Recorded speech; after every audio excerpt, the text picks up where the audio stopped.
Bien, mais je remercie les deux académies d'avoir accepté ce sujet qui, vous allez voir, est un sujet qui pour moi en tout cas est passionnant et j'espère que je vais arriver à vous passionner de la même façon.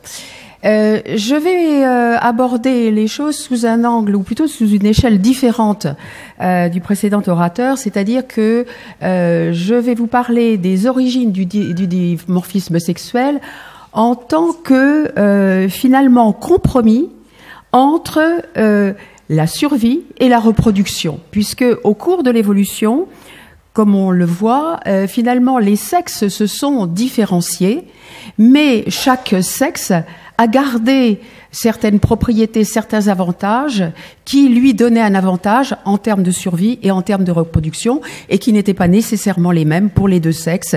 Et on sait que, par exemple, dans des espèces différentes, le dimorphisme sexuel n'est pas le même. Alors, la première chose, Jean-François Bach vous en a déjà parlé, mais une notion très importante, qu'est-ce que signifie le mot genre? Et on va voir qu'est-ce que signifie le mot sexe. Le mot genre s'attache à des faits socioculturels. Il évoque les rôles qui sont déterminés socialement, c'est-à-dire les comportements. Vous en voyez des images au-dessus, des activités souvent spécifiques d'un sexe, les attributs et puis les stéréotypes. Mais ces caractères vont varier aussi d'une civilisation à l'autre et vont dépendre aussi des coutumes de différents pays. Alors, le genre, le sexe, lui, eh bien, il repose strictement sur des faits biologiques et physiologiques, et il repose sur des mécanismes génétiques, épigénétiques, et aussi sur le jeu des hormones. Et comme nous l'avons entendu et comme je l'ai dit précédemment, il va dépendre en fait de ce qui a été retenu par l'évolution pour permettre à une espèce, les mâles et les femelles, de se reproduire et de survivre le plus possible.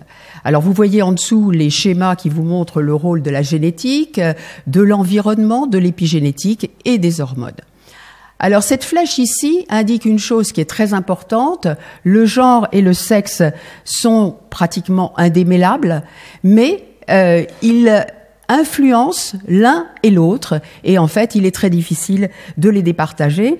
Mais moi, aujourd'hui, je ne vais vous parler que de la partie de droite, c'est-à-dire le sexe et les faits biologiques. Alors, tout d'abord, quelles sont les origines génétiques du dimorphisme sexuel? Les origines génétiques du dimorphisme sexuel, cette diapositive vous montre le poids de la génétique. Quelle est la différence entre deux hommes de la même espèce? Eh bien, entre ces deux personnages, comme entre tous les hommes, il y a à peu près 0,1% de différence génétique. Mais si on regarde les différences entre un homme et une femme, eh bien, il y a 15 fois plus de différence. Donc, c'est une différence qui est énorme. Et ce qui est intéressant, c'est qu'elle est du même ordre de grandeur que entre deux mâles d'espèces différentes, ici le chimpanzé et l'homme. Et ces différences génétiques vont aboutir à des différences encore plus importantes en termes d'expression de gènes gérées par l'épigénétique, puisqu'on a à peu près 40% des gènes, en moyenne, qui sont différentiellement exprimés. Et c'est ce qu'on retrouve aussi entre le chimpanzé et l'homme, et en particulier dans le cerveau. Alors ces différences, elles reposent sur quoi? Eh bien, elles reposent sur la paire de chromosomes sexuels, XX chez la femme, XY chez l'homme. En fait, cette paire de chromosomes sexuels est une ancienne paire d'autosomes qui a dérivé au cours de l'évolution. Et comme vous le voyez, l'Y en est arrivé à l'essentiel. Il n'a gardé que les gènes importants. Et je vais vous montrer de quoi il s'agit. Donc, les chromosomes X contiennent environ 1400-1500 gènes. Et il y a 15 à 25% de ces gènes qui, puisque la femme a 2 chromosomes X, vont, en général, les gènes de l'autre chromosome s'inactivent, mais 15 à 25% vont échapper à l'inactivation des gènes. Donc, à l'inactivation de l'X. Donc, il y a certains gènes qui vont être plus exprimés chez une femme que chez un homme. Cet échappement à l'inactivation de l'X est plus faible chez la souris, il n'y a que 3% qui échappent.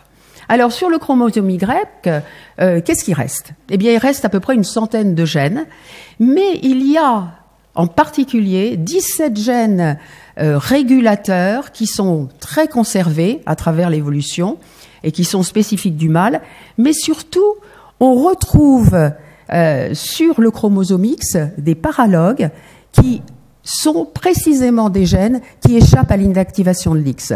Or, les paralogues sur l'X et le paralogue correspondant sur l'Y forment des paires qui sont semblables, qui sont très proches, mais qui ne sont pas strictement identiques.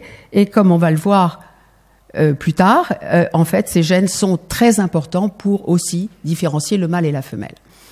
Alors, depuis la conception jusqu'à l'âge adulte et au-delà, nous sommes différents selon que l'on a dans notre génome XX ou XY. Et comme le montre cet ovocyte et ce spermatozoïde, le spermatozoïde possède soit un chromosome Y, soit un chromosome X. Et en face, l'ovocyte ne possède, lui, qu'un chromosome X.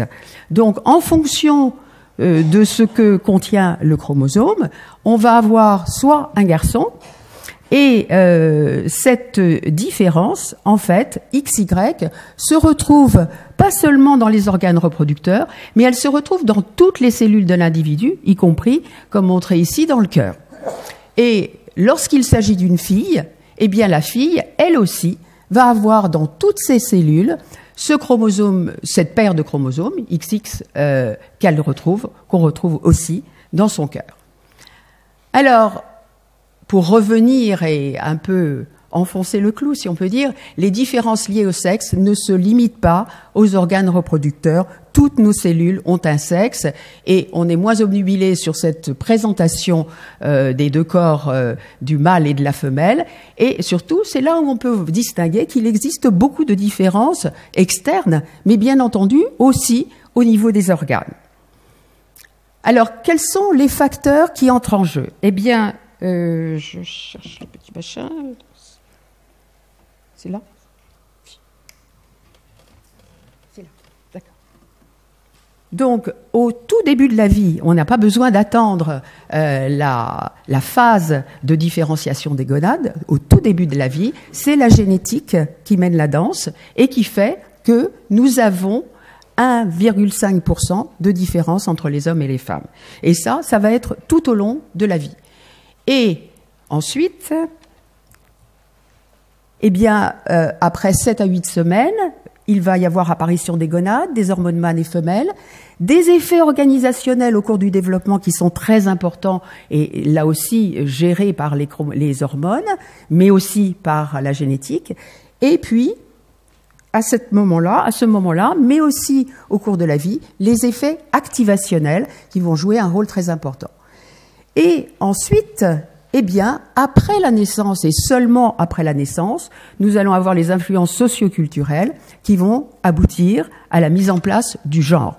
Donc ces trois éléments sont très importants et interagissent entre eux tout au long de la vie. Alors, je vous montre ici ce livre de Peggy Sastre qui vous montre que, puisqu'on a des différences, eh bien, les maladies ont un sexe et effectivement, dans beaucoup de pathologies, on voit des différences entre les hommes et les femmes. Alors, quelles sont les origines ancestrales et développementales du dimorphisme sexuel? Le premier à avoir parlé, et puis beaucoup d'autres depuis, des origines développementales de la santé est le Britannique David Barker. Il a observé une chose sur des individus qui étaient nés en Angleterre pendant la période début du siècle, et il a observé que, assez étrangement, le risque de mourir de maladie cardiaque était lié au poids de naissance. C'est-à-dire que plus on a un petit poids de naissance, plus on a un risque élevé de mourir d'une maladie cardiaque qui, vous le voyez, diminue au cours du temps, mais de manière intéressante, qui remonte, là, ici, lorsque, au contraire, le bébé a un gros poids de naissance. Et vous voyez déjà ici ces différences entre les courbes pour les hommes et les femmes. Si ces individus ont survécu à ce qui était des périodes de famine, les survivants sont effectivement bien en vie, mais en fait, ils ont un risque plus important que les autres individus. Et c'est la raison pour laquelle leur risque de mortalité par maladie cardiaque est plus important. Et ce risque est au moins aussi important que le style de vie que vont mener ces individus plus tard dans la vie, donc de développer aussi une maladie cardiaque. Alors, pendant toute la période de développement et pendant laquelle ces individus ont probablement été mal nourris, eh bien, il existe une plasticité développementale pour tous ces aspects qui sont cités ici et qui font que ce mauvais développement au cours de la vie fœtale va entraîner pour ces individus un plus faible capital pour leur vie future et donc leur permettre de moins bien réagir aux facteurs environnementaux auxquels ils seront confrontés. Alors une autre étude qui ici a été faite en Suède a consisté à regarder cette fois-ci plusieurs générations, à regarder si ce qu'avait mangé le grand-père ou la grand-mère pendant sa période prépubertaire essentiellement pouvait avoir une influence sur la mortalité et sur les pathologies de leurs petits-enfants. Et donc cette cohorte suédoise est maintenant bien étudiée et on peut voir, en collectant, ceci représente un pédigré qui a collecté tous les individus, tous les grands-parents, tous les parents et puis la deuxième génération, et on a regardé si les grands-parents avaient été sur- ou sous-nutris pendant cette période-là, et on a regardé le devenir des petits-enfants en termes de maladies cardiovasculaires, de diabète de type 2, de longévité et de mortalité. Et de manière étonnante, on s'est aperçu, comme vous le voyez sur cet arbre, que en fait, ce qu'avait mangé le grand-père avait une influence sur la mortalité et toutes ces pathologies chez le petit-fils, mais pas chez la petite-fille, et que de l'autre côté, les grands-parents maternels, eux, n'apportaient aucune influence sur leurs petits-enfants. Et de façon intéressante aussi, on s'aperçoit que on a exactement la même chose avec la grand-mère paternelle. Elle va transmettre une influence de développement et on va retrouver des risques augmentés chez sa petite-fille, mais pas chez son petit-fils. Donc vous voyez que cette transmission par les grands-parents montre que le dimorphisme sexuel est déjà transmis par les générations au-dessus, puisque le grand-père et la grand-mère ne vont pas transmettre exactement la même chose.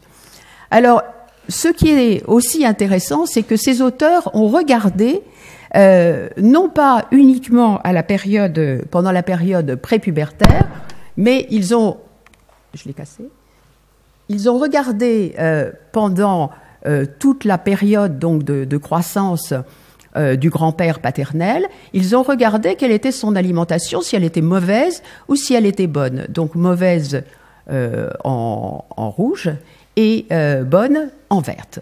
Et vous voyez que en fait, le risque de mortalité chez les petits-enfants varie considérablement au cours de ces périodes et que la fenêtre d'exposition est aussi quelque chose de très important. Alors, on a exactement le même type de courbe lorsqu'il s'agit de la grand-mère paternelle et des petites filles, mais pas aux mêmes endroits et pas avec le même type de risque. Et puis, lorsqu'il s'agit des grands-parents maternels, eh bien là, on n'a aucune différence.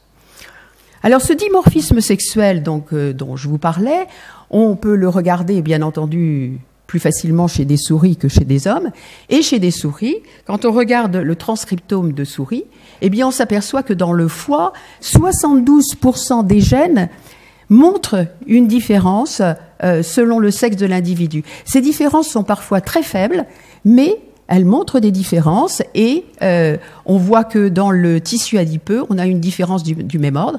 Et pour les métabolites circulants, vous voyez par ces nuages aussi qu'ils sont différents en termes de concentration, mais aussi en termes qualitatifs. Donc, ce qui montre l'importance de ce dimorphisme sexuel à tous les niveaux. Alors maintenant, on en arrive aux bases épigénétiques. Comment certaines marques épigénétiques sont-elles capables de différencier des gènes sexuellement dimorphiques? Alors, je vous fais un petit rappel de l'épigénétique assez succinct. Ici, vous voyez ce brin noir, c'est l'ADN. La pastille au centre, ce sont les histones qui portent des marques, tout comme l'ADN, que l'on va retrouver ici sur cet exemple. Vous voyez, les marques sur l'ADN, c'est de la méthylation, et puis ici, ce sont des marques sur les histones qui forment ce noyau.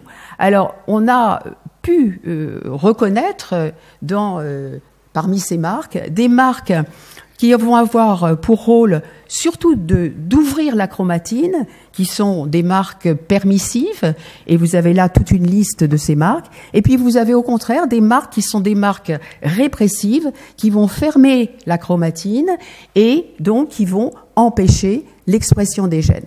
Et en fait, il existe une centaine au moins de marques, et c'est la combinatoire de ces marques qui va permettre donc soit d'ouvrir la chromatine et permettre aux gènes de s'exprimer, soit de la fermer.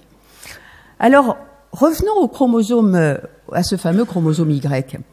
Eh bien, le chromosome Y, il a quoi? Eh bien, il porte des gènes qui ont pour rôle de modifier ces marques, soit de les apposer, soit de les retirer, soit d'être capable de les lire dans un certain message. Et ce sont ces gènes que l'on retrouve aussi sur le chromosome X et qui vont jouer un rôle très particulier à la fois sur le plan qualitatif et quantitatif.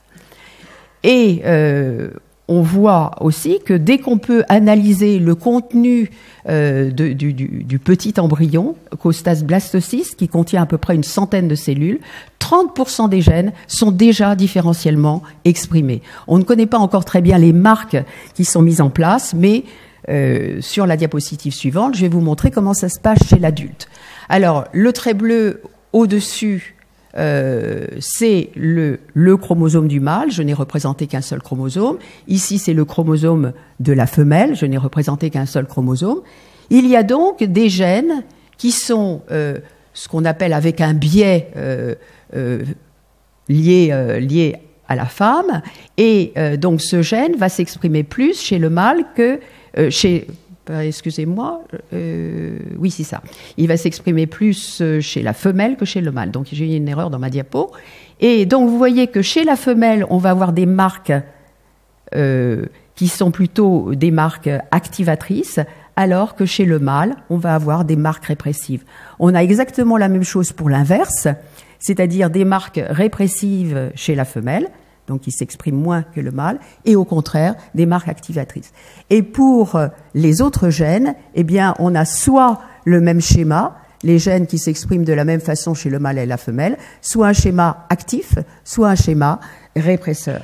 Et on commence à étudier ces marques, je vous en ai mis que 2 ici, pour être simple, et en fait, on sait que il existe, par exemple, pour les gènes qui montrent un biais chez la femelle, il existe un certain type de marque qu'on ne retrouve pas nécessairement chez le mâle, et que pour le mâle, il existe une marque activatrice qui est spécifique du mâle. Alors, c'est ce type de recherche sur le dimorphisme sexuel. Pourquoi est-ce que c'est utile? Bon, bien entendu, vous comprenez tout de suite que le fait que, au niveau des pathologies, on va avoir, comme le montrera Vera Regis tout à l'heure, on a des différences non seulement pour le diagnostic, mais aussi pour le pronostic, mais aussi sur les approches thérapeutiques qui vont être différentes.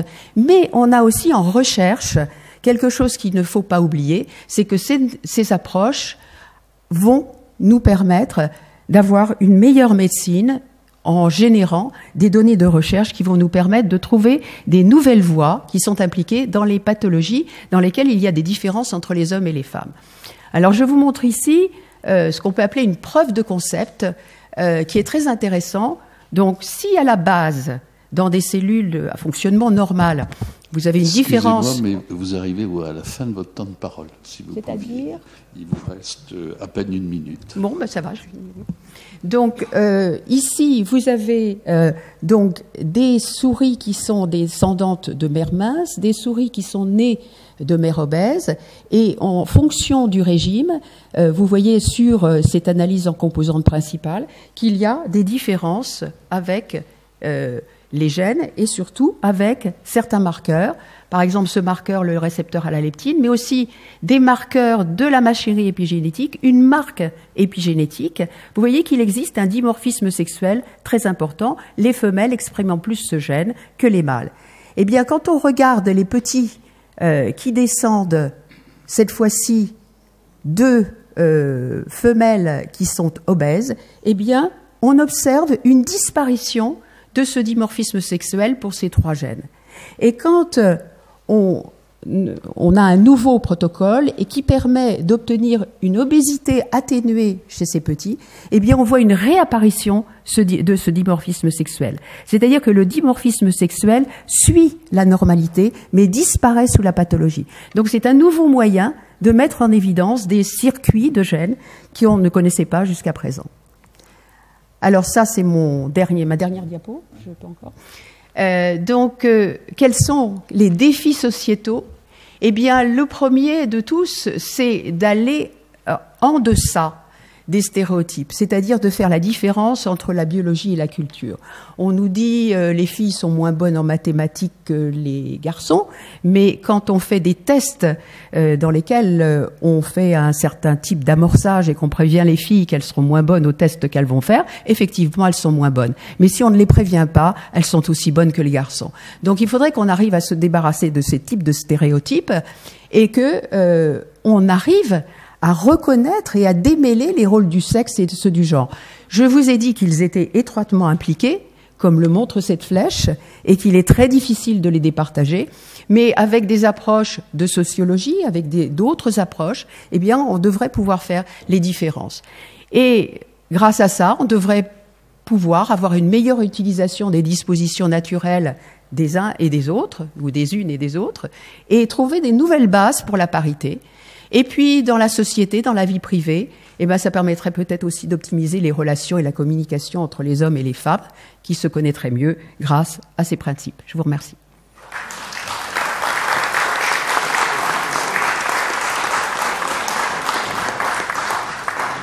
Merci beaucoup pour cet exposé. Je vous rappellerai au passage que le résultat du concours de première année de médecine, c'est 70% de filles reçues. Donc, j'ai pas l'impression, moi, toujours, que les femmes soient aussi défavorisées que vous voulez bien le dire. Alors, je vais vous répondre. Quand j'ai eu mon éméritat à la faculté donc UVSQ, donc j'étais la seule femme à partir. Et qu'est-ce qui arrivait derrière? 12 hommes nommés professeurs, pas une femme. Oui, mais l'ancienne génération, c'est en train de changer. Oui, mais pas encore beaucoup. Pas encore beaucoup. Monsieur Batin. A-t-on une idée de la raison de la surmortalité masculine in utero? Parce que ça commence là, le sexe ratio, 110%.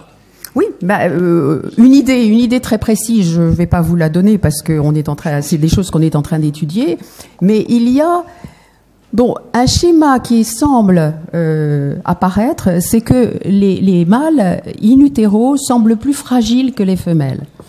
Et souvent, par exemple, dans le cas de l'asthme de la mère, eh bien, on s'aperçoit que le fœtus femelle ralentit sa croissance, alors qu'au contraire, le fœtus mâle fait comme si de rien n'était. Mais le jour où il y a une grande crise d'asthme de la part de sa mère, il ne résiste pas. Alors que la femelle qui s'était fait toute petite, elle résiste. Donc il y a un certain nombre de caractères comme ça, mais il y a aussi des exemples où c'est plutôt le mâle qui résiste à certains facteurs environnementaux, mais on ne sait pas ce que ça donnera plus tard. Autre question, monsieur? Merci. Cette grande différence entre les gènes exprimés, 40%, dans quelle mesure est-ce dû au fait que les mitochondries s'héritent maternellement? Ah non, là je vous parle des gènes, d'origine nucléaire. Oui, mais il y a aussi interactions. Oui, il y a aussi des interactions, mais là je vous parlais des gènes nucléaires, pas des gènes mitochondriaux, enfin strictement mitochondriaux. Il faut quand même que les deux cohabitent. Oui, bien sûr. Mais il y a des différences entre les sexes, entre les mitochondries, même si les mitochondries sont d'origine maternelle. Monsieur? Dans votre exposition, très intéressant, vous avez bien distingué entre le sexe et le genre. Comment pouvez-vous envisionner les problèmes où il y a une incompatibilité, semble-t-il, pour certaines personnes, entre le sexe et le genre pour les personnes qui ont envie de devenir transsexuelles? Ah, d'accord, oui. Alors ça, bon, je dirais que c'est un autre sujet parce que le problème auquel il faut penser et probablement auquel on ne pense pas suffisamment, c'est que le cerveau in utero se forme différemment selon la composition chromosomique. Donc, si vous avez une composition XY ou XX, la formation du cerveau va être différente. Et à cela va se rajouter aussi les hormones. Donc, quand on fait un changement de sexe d'un individu, parce que pour des raisons pratiques, sociales ou culturelles, quelles qu'elles soient, on ne va pas forcément tenir compte des différences qui sont déjà mises en place dans le cerveau. Et il peut y avoir, là aussi, effectivement, incompatibilité entre le sexe tel qu'il va être visible et puis les différences au niveau du cerveau et dans d'autres organes. Monsieur Polvert. Madame, merci beaucoup. Vous nous avez parlé de la nutrition comme élément épigénétique. Est-ce que vous pourriez commenter éventuellement sur l'influence des médicaments, enfin disons des substances chimiques qui sont absorbées pendant la grossesse sur l'ensemble de ces phénomènes? Alors, il existe relativement peu encore d'exemples de ce type, mais si vous voulez, on commence quand même à connaître des exemples, que ce soit par exemple l'acide valproïque ou le diéthylstilbestrol, qui va avoir effectivement une influence sur le développement. Donc on connaît déjà des exemples comme cela. Bon, l'acide valproïque, on ne savait pas que c'était un inhibiteur d'histone des acétylases, maintenant on le sait. Donc ça lui donne un mécanisme supplémentaire pour interférer avec le développement, mais on commence à en connaître quelques-uns. Avec un effet sur la deuxième génération. Oui. Et même peut-être la troisième. Monsieur le secrétaire perpétuel. Oui, moi je voudrais revenir au problème des hormones sexuelles. On sait bien que, cela avait été très bien montré par notre confrère Alfred Jost, que les hormones mâles jouent un rôle important dans l'apparition des organes génitaux mâles chez l'embryon. Et on sait qu'il y a ce burst, je ne connais pas le terme en français, cette poussée de production d'hormones mâles très tôt au cours de la vie. Comment, à partir de cette existence de ces faits, comment peut-on faire la part de ce qui est hormonodépendant et ce qui ne l'est pas du tout? Alors, il existe un modèle qui a été créé en Angleterre, je me souviens plus du nom, excusez-moi, qui permet, en transposant le gène SRY, donc qui va déterminer l'apparition de la gonade mâle, en le transposant sur un autosome, d'avoir un système chromosomique qui permet d'avoir le sexe femelle et le gène SRY sur un autre chromosome, et l'inverse, d'avoir le sexe mâle et d'avoir le gène SRY qui vient du chromosome mâle, du chromosome Y. Et en fait, on a les 4 compositions différentes. Et comme ça permet de savoir comment différencier ce qui est lié au développement de la gonade ou ce qui est lié au sexe chromosomique par lui-même. Donc ces expériences sont très utiles, mais par exemple, quand on fait une ablation des gonades chez un animal qui est déjà en vie depuis plusieurs semaines ou plusieurs mois, même si on fait une ablation des gonades, on oublie souvent que l'animal s'est déjà développé avec ses gonades présentes, donc avec les effets organisationnels et les effets activationnels des hormones qui ont agi auparavant. Autre question, monsieur? Un certain nombre d'entre nous sont de la génération qui ont vu le drame de la thalidomide. Est-ce qu'il y a eu une influence sur l'un des sexes plutôt que sur l'autre pour ces mères qui prenaient ce médicament dans les années 50? Je ne sais pas. Est-ce que quelqu'un peut répondre? Non. Non, il n'y a pas. Oui, madame. Monsieur Spira. Oui, merci, Monsieur le Président. Claudine, je voudrais revenir sur l'hypothèse de Barker, mais à 3 générations, avec les les grands-pères, parce que, bon, d'une part, ce que tu rapportes est effectivement un des fondements de l'épigénétique, mais d'autre part, les études génétiques actuelles montrent que dans le déterminisme, si j'ose dire, des maladies cardiovasculaires, je fais référence au Gene Wide Association Studies, GWA. Ces études nous indiquent que le déterminisme génétique n'interviendrait que pour une toute petite part dans la survenue de ces maladies. 30%, oui. Quelques pourcents. 30%. Pardon ? 30%, à peu près 25 à 30%. Oh oui, enfin bien moins. Oui, enfin, en tout cas, dans l'obésité, c'est le cas. Dans l'obésité, c'est à peu près 30%. D'accord, dans les maladies cardiovasculaires, c'est 2-3%, oui. Entre 2 et 5%. Voilà. Donc, comment on arrive à concilier ces deux choses? C'est-à-dire que ce qui est important, c'est l'environnement actuel des hommes. Et comment peut se maintenir un déterminisme aussi important venant de la environnemental venant de la troisième génération? Je ne comprends pas très bien l'interaction entre des phénomènes épigénétiques très anciens et des phénomènes environnementaux actuels. Est-ce que vous pouvez répondre de façon brève? De façon brève, je peux dire que dans 8 jours, on va en parler, non, c'est ça? Il va y avoir une session sur l'épigénétique et que... Effectivement, nous avons dans une semaine, et je suis désolé que ce soit en concurrence avec les séances de l'Académie de médecine, car nous nous réunissons le même jour, mais nous avons une journée entière d'un colloque dont le titre est à lui seul un programme. Est-ce que l'épigénétique peut expliquer la transmission transgénérationnelle de certains caractères acquis? Alors ça commence le matin, donc ceux qui veulent venir le matin ici, puis l'après-midi revenir à part, sont bienvenus, même toute la journée s'ils veulent. Mais donc je vais peut-être m'arrêter parce que... Merci pour cette invitation et merci Madame Claudine Junior.